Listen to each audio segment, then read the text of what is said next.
That same night, both sisters woke at the exact moment. The moon stood full over Umudike. The river overflowed its banks.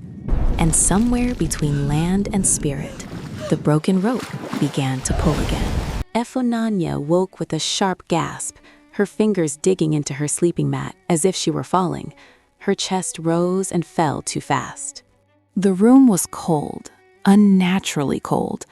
Outside, dogs howled and then fell silent, as though something had passed through the village without touching the ground.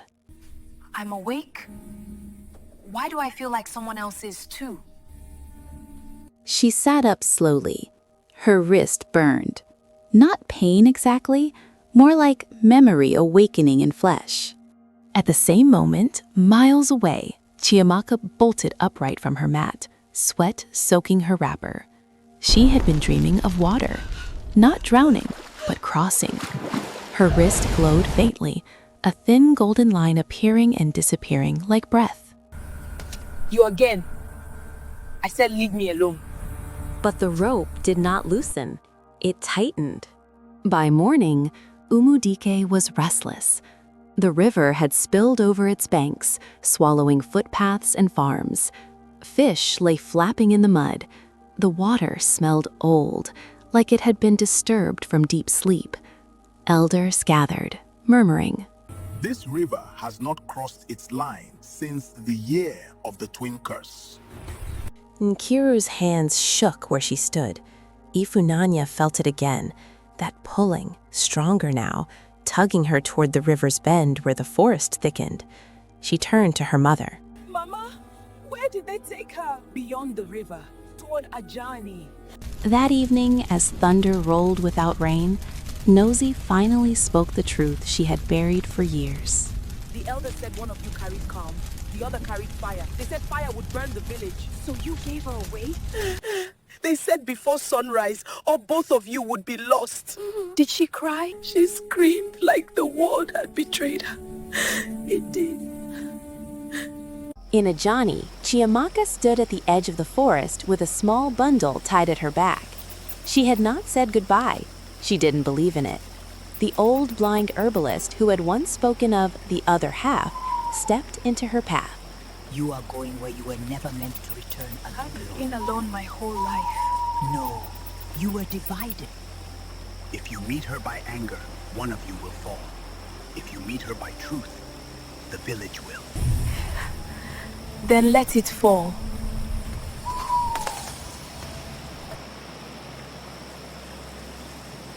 Neither sister planned the journey. They simply walked. Ifunanya followed the river's curve, guided by dreams that felt older than sleep. Chiamaka followed the pull in her bones, ignoring hunger, ignoring fear. At night, both dreamed the same dream. 2 babies, 1 rope, a knife in shadowed hands. Each woke with tears. On the 3rd night, Ifunanya dreamed deeper than before. She stood in shallow water. Across from her stood a girl who looked like her, but sharper, louder, burning at the edges. Are you? You don't get to be afraid. You stayed. I didn't choose. Neither did I. The rope between them glowed, then snapped them awake. By the time Chiamaka reached the outskirts of Umudike, the village already felt her coming. Chickens refused to settle, children cried without reason. The elders gathered again, dread thick in their voices. The fire child walks back, then the calm one will break. They met at the riverbank. No drums, no witnesses at first, just water, moonlight, and 2 young women staring at the same face. For a long moment, neither spoke. Then, They kept you. They stole you. I thought I was broken. You were missing. their fingers touched. The river roared. The moment they touched, the ground trembled. The river rose higher, and the elders, watching from afar, realized too late. The rope had not been pulling the sisters together. It had been dragging the truth back to the surface. And before the next sunrise, Umudike would be forced to choose again, this time with witnesses.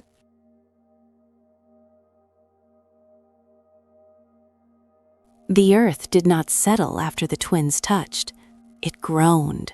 Trees along the riverbank bent as though bowing to something unseen. The water churned, dark and thick, swallowing the moon's reflection. Ifunanya staggered back, breath caught in her throat. Chiamaka grabbed her wrist instinctively. The rope burned, hot now, alive. It hurts. It's not pain. It's memory. Torches flickered as the elders finally approached the riverbank. They no longer stood tall. Their shoulders were heavy with years of silence. Elder Okori raised his staff, his voice cracking. Daughters of Umudike, the earth has spoken enough. Now it speaks! After you stole my life? A murmur rippled through the villagers who had gathered. Men, women, children. No one hid now. Witnesses. Elder Okori turned to the crowd. On the night you were born, the oracle warned us. 2 spirits could not grow under one roof.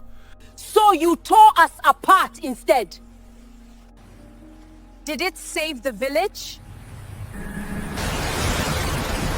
A wind swept through Umudike, cold and sudden. Torches dimmed. The river glowed faint gold, like the rope. A voice rose, not from one mouth, but many. What is hidden from children is never hidden from us. Nosy pushed through the crowd, tears streaming.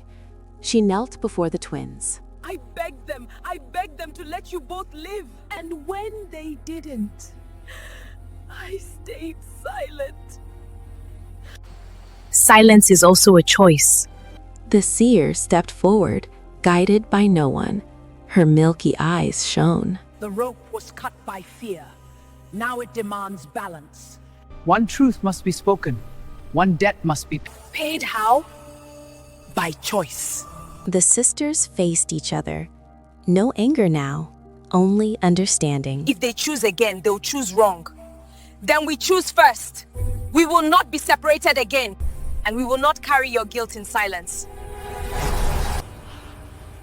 For balance, one must leave Umudike forever. I already know how to leave. No, we stay together. The rope flared, then split into 2 strands, binding both wrists separately but equally. The river calmed, the earth stilled. At sunrise, Umudike stood changed. The twins walked away together, crossing the river, not as exiles, but as witnesses. Behind them, the elders knelt. The village watched in silence. The rope no longer pulled, it followed. As the sisters disappeared into the morning mist, the blind seer spoke one last truth. A village that fears fire will freeze in darkness. Umudike would remember that dawn, because some stories do not end in punishment. They end in reckoning. On the night you were born, the oracle warned us. 2 spirits could not grow under one roof. The river returned to its bed before the sun fully rose, as if nothing had happened. The cracked earth sealed itself, the wind softened, birds began to sing again, unsure whether the night's terror had truly passed. But the people of Umudike knew better. Nothing in the village felt the same. The elders stood where the twins had last been seen, their torches burned down to blackened sticks in their hands. No one spoke. No one dared move. The silence was not peaceful. It was heavy, pressing against chests like a held breath that refused to release. Nosy remained kneeling at the riverbank long after the crowd began to disperse. Her hands were empty now. For the first time since that night years ago, she allowed herself to remember it fully. Rain had fallen that night too. Not the gentle kind, but the sharp, angry rain that slapped roofs and flooded footpaths. The children are not cursed. They are divided. Which one do we keep? Which one do you fear? The quiet one. By mid-morning, the gong sounded across Umudike. Once, twice, 3 times.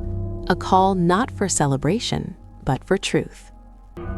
Villagers gathered beneath the old Iroko tree, the same tree where judgments were made and secrets buried. The elders sat in a line, but their authority felt thinner now, like old cloth stretched too far. Speak! The balance has returned.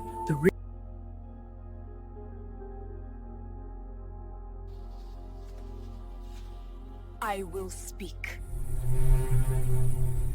She looked at the world as if she already knew its secrets. I thought she would bring suffering.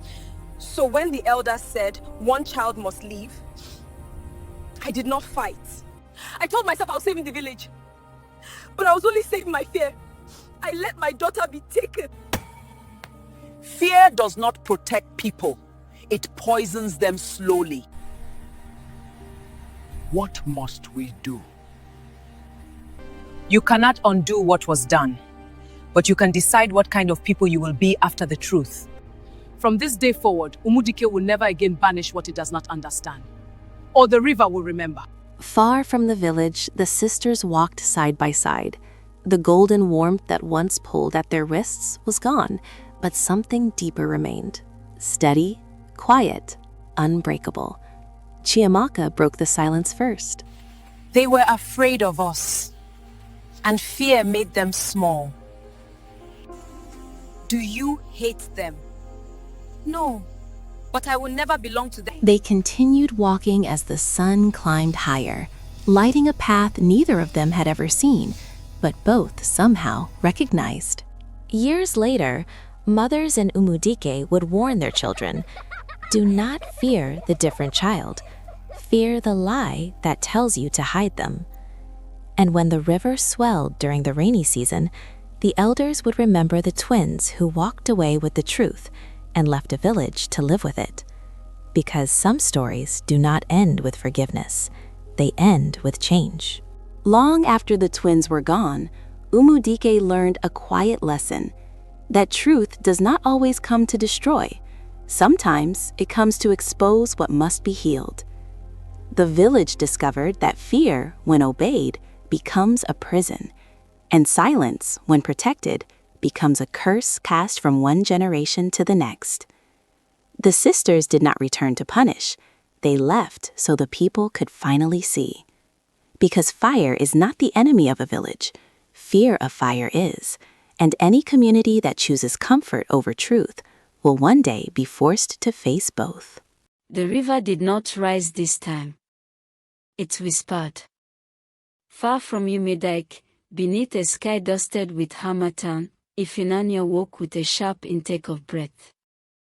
The fire beside them burned steadily, but her skin prickled as if cold water had brushed her spine. Kayameka was already sitting up. You felt it too, she said. It was not sound. It was recognition. Something had spoken their names without using words. Years had shaped them into women spoken of in whispers across villages. Ifunanya, quiet, watchful, her calm now edged with authority. Kayameka, fire made flesh, her voice a blade that refused to dull. They were known not as daughters of Umudike anymore, but as the ones who unearthed. That night, the rope returned in dreams, frayed, dark, heavy with red earth. They're calling us back. No, something worse is. Back in Umudike, children born after the reckoning began dreaming of 2 women standing where rivers bent. The blind seer, now bent with age, laughed softly in her sleep. They have learned to live with truth, now they must learn to defend it. Umuonwu was known as the village that never heard bad news. No shouting carried past its borders. No public mourning cracked the air. No question stayed long enough to become dangerous. If sorrow ever came, it came quietly and left wealth behind. The twins felt it the moment they arrived. The air was too still. The smiles were too quick, too practiced, like masks worn for generations. Kayamika slowed her steps. They've bought peace and buried the receipts. Chief Naji Okari welcomed them beneath a wide veranda heavy with abundance. Yams were stacked like trophies. Goats lay fat and unafraid. Nothing here looked hungry. You are welcome. Peace follows you, and peace already lives here. Peace doesn't usually need this much garden. You are young. You still believe truth feeds villages. Truth feeds the soul. Silence feeds families. When something shameful happens, we settle it, we compensate, we move on. And what happens to the pain? That night, sleep came thin and uneasy. The rope appeared again, no longer glowing, no longer whole.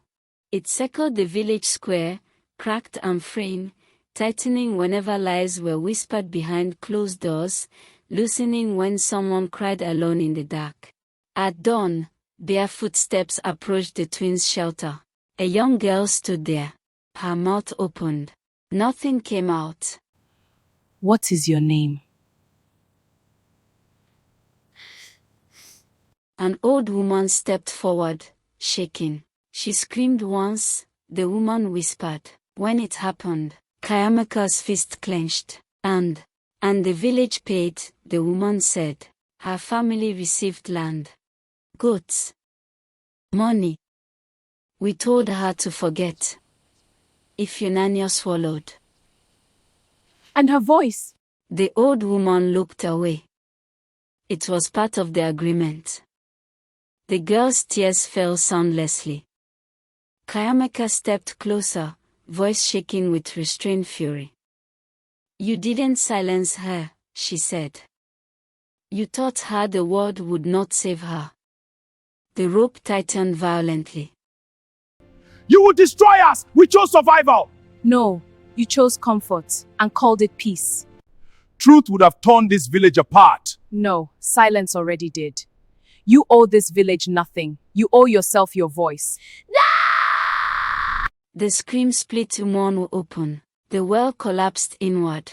The shrine cracked down its spine. The rope snapped, not violently, but relieved. People fell to their knees, not in fear, but remembrance. Names returned. Faces rose. Truth rushed back like floodwater denied too long. The village cried, not in chaos, but confession. At dusk, the twins walked away.